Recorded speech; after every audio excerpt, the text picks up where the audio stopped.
Over the past year or so, I've been trying to get into drawing, and it's not been going too great.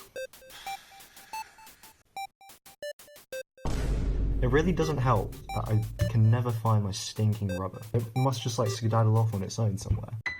I wish there was like something that meant that I could just reach out and grab a rubber. And I hear you guys saying, oh, well, it's just called a pencil case, but pencil case. Can a pencil case do this?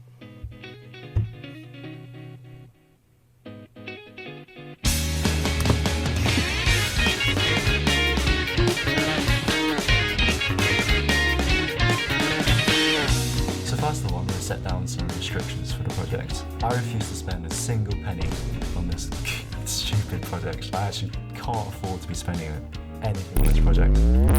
So I'm going to restrict myself to just only things that I have access to already.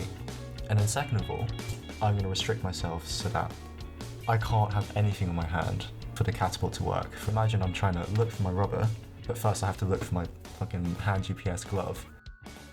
If we put this project on a scale of 1 to 10, from 1 being the least useful and 10 being the most useful, I think we're already at -5. I just think it's really important that we force ourselves so that it's only our hand that's needed for the catapult to work. The catapult has two major systems, a shooting system and a targeting system. Let's focus on the shooting system for now. Originally, I had a trebuchet sort of design in my mind, because trebuchets are really cool. But because I thought it'd be nice to use rubber bands to shoot a rubber, a slingshot design made more sense. For our catapult, we need both range and accuracy. It can aim at my hand all at once, but if it can't hit it, it's just going to be a bit shit. So to start, let's get range, and then accuracy can come later. So yeah, this is the first prototype I made just from scraps I had lying around. This, I don't know what to call it, this launch plane is the slingshot substitute. And we have this little launcher for carrying the rubber. So the elastics would go into these little slits at the back, and then we'd be able to have some sort of release mechanism using this hook at the back. But yeah, let's give it a try and see how it goes.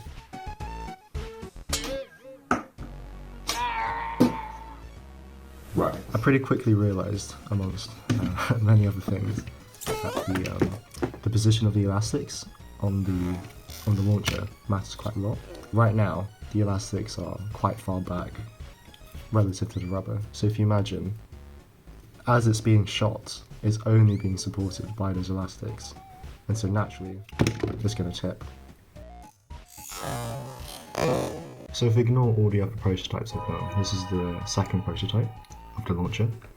So we've moved the elastic slots further up, so to be in line with the rubber centre of mass. And I've also added a bunch of reinforcement because it keeps breaking. But yeah, now we have decent range. Oh shit. I wasn't expecting it to go into complete shit. Imagine if it went into the fucking food waste bin, oh my god. Luckily in the boys' flat, we have a lids down policy, so there's absolutely no way it would end up in it.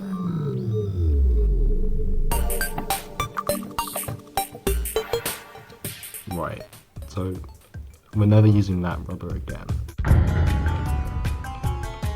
If our catapult were a stand from JoJo's, it'd be the stinkiest stand possible. We've got some range now, but our accuracy is still rubbish.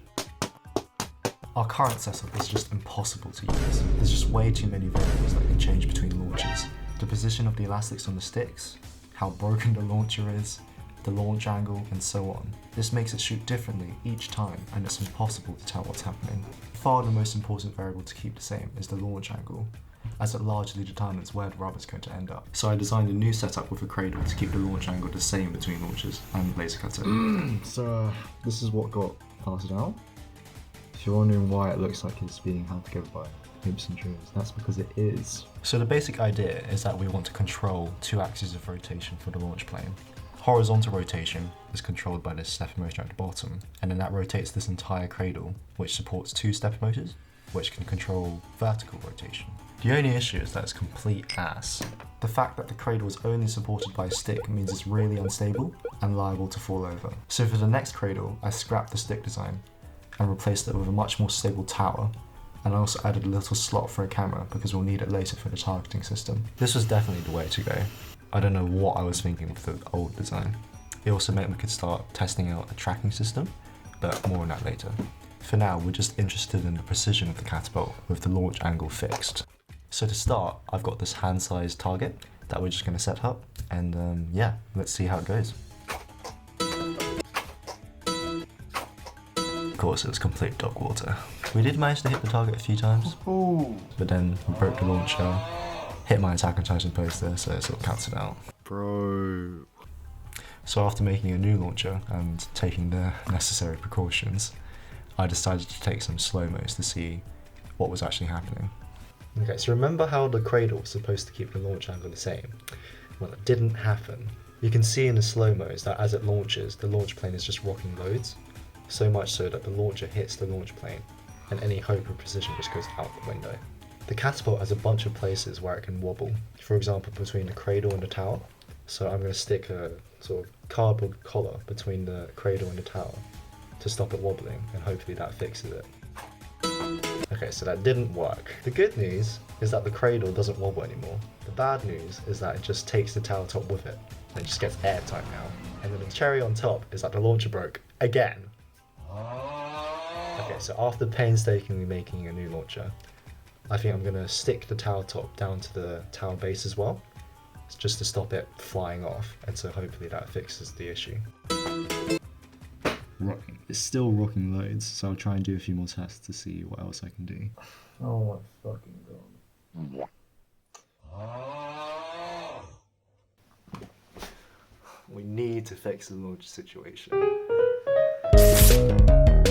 Okay, so the problem now is that we can only test our catapult like 3 times in a row before our launcher fucking like... What we need is a launcher that's both robust and repeatable. Robust enough so that it doesn't break after 3 tests, and repeatable so that when it does inevitably break, I can just replace it and then the performance of the catapult is unaffected. Right now the launchers are handmade using cardboard, so naturally they vary quite a lot. So what I'm thinking is instead to switch to 3D printing. I guess we'll start by just replicating our current design by just 3D printing the exact same shape. This is what it looks like fresh off the 3D printer. So we'll get it processed and do a quick test to see how it fares. Okay, so we may have already broken the launcher, but I do think the 3D printed plastic was a lot stronger than the cardboard. I think it's just an issue of the elastic bands. So printing again and replacing the elastics, we now have a launcher which doesn't break as much. But now the new problem is that this launcher is way too heavy, and now the range of the catapult is a lot shorter. For the new 3D printed launcher to have the same range as the cardboard one, we need to match their weights. So I need to find out the weight of the cardboard launcher. Scales don't really seem to be helping, but with this janky ruler test, we can calculate that we need to third the mass of the new launcher if we want it to have the same range. A lot of the launcher material is dead weight carried over from the cardboard launcher, where I could only cut out rectangular sections. Through optimization software and using a little bit of instinct, we can get rid of a lot of material in the launcher and cut down a lot of weight. And after that we get something that looks like this. So, the new launcher design. Testing the new launcher seems to fare fine, so now we can finally go back to the launch plane rocking issue. I think the issue with our approach from before was that we were trying to mitigate the issues associated with the rocking issue, rather than trying to target the actual root problem. Here's what I think is happening. When the catapult is loaded, the elastic band applies 2 equal forces to the launch plane, one through the sticks and one through the release mechanism. They're both a force at an equal distance to the pivot point here, and so both produce moments that cancel out. The problem comes as soon as we fire. All of a sudden, the second force isn't acting on the launch plane anymore, it's only acting on the launcher. And so the first force produces a moment which causes the launch plane to rock, messing up the launch. So to reduce that rocking motion, we want to minimise this distance between the pivot point and where the elastic band's attached to as much as possible. Here's something I made earlier, and you can see this distance between the pivot point and the elastic bands is going to be a lot shorter. So let's give it a try. And of course it didn't work. Okay, so looking at the slow-mos, it does look like it's rocking a lot less, but I guess it's still not good enough. So I think we're going to have to get rid of the sticks. The sticks make it difficult to reliably place the elastics in line with the pivot, but we need them to stop the launcher from flying off and hitting someone. I'd imagine it would probably hurt quite a lot, so I need to make sure that absolutely never happens.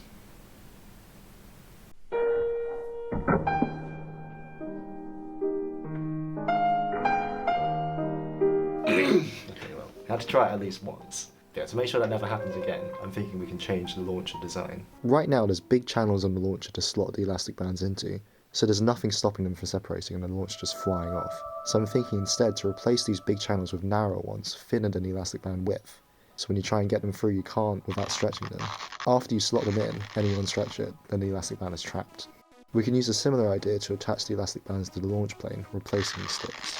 To accommodate the new elastic holders, I've redesigned the launch plane, and it's just a really well thought out design. It just assembles really nicely, especially compared to the acrylic one, and it just didn't even need any major changes. So yeah, let's give it a try. Oh my god. Okay, so I think what's happened is that because we've switched to plywood for the launch plane to make it easier to assemble compared to the acrylic one, we've lost a lot of our resistance to rocking, or our moment of inertia of the launch plane, just because plywood is a lot less dense compared to acrylic, and so therefore it's just rocking a lot more. So I think I'll add some weight to the launch plane to try and increase its moment of inertia, and then hopefully, I'm really hoping that fixes the issue.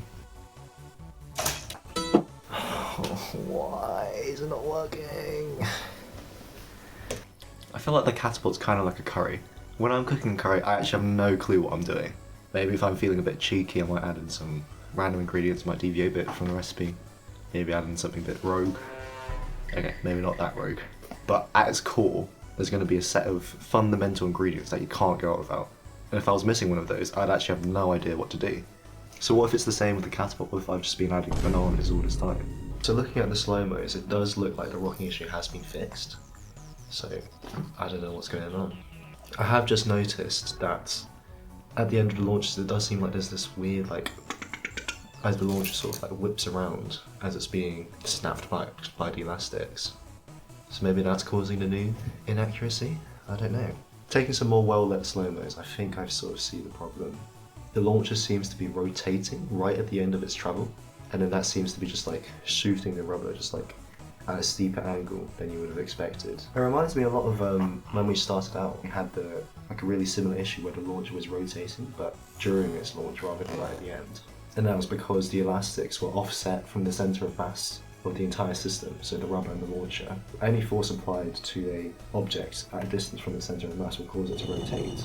So we fixed that by lining up the elastics on the launcher with the center of mass of the rubber, which is basically the center of mass of the entire system.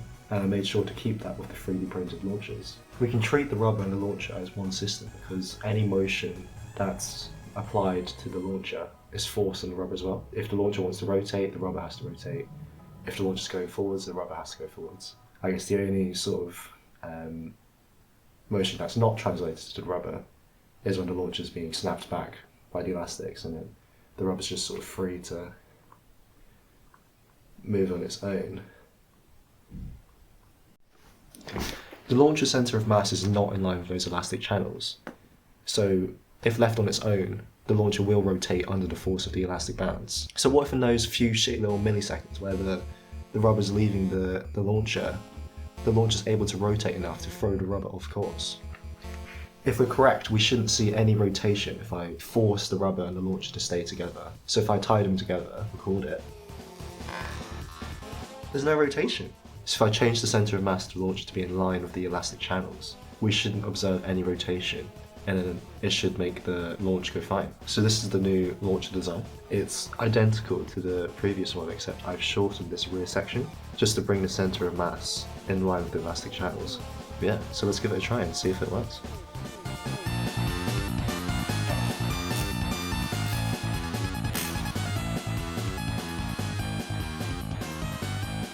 I cannot express how satisfying it was seeing the catapult actually hit the target.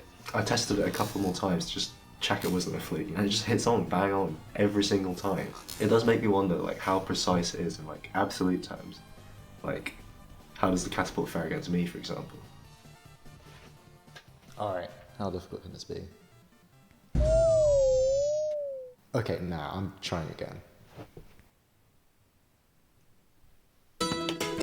Okay, wait. This isn't fair, since me and the catapult are on different length scales. The catapult representative length scale is like what? Its launch plane, so like a foot. My representative length scale would be my height, I guess, which is like what, like 6 foot? So obviously we need to make everything 6 times bigger to make it fair.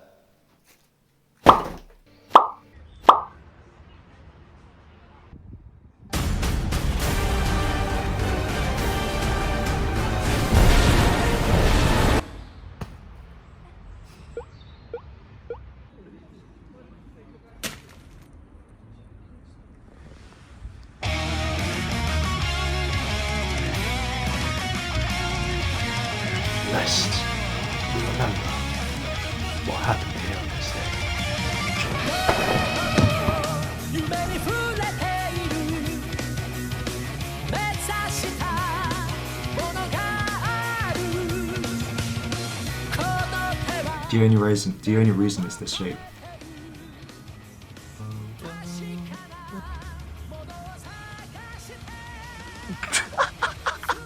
When this ass doesn't have to break, and that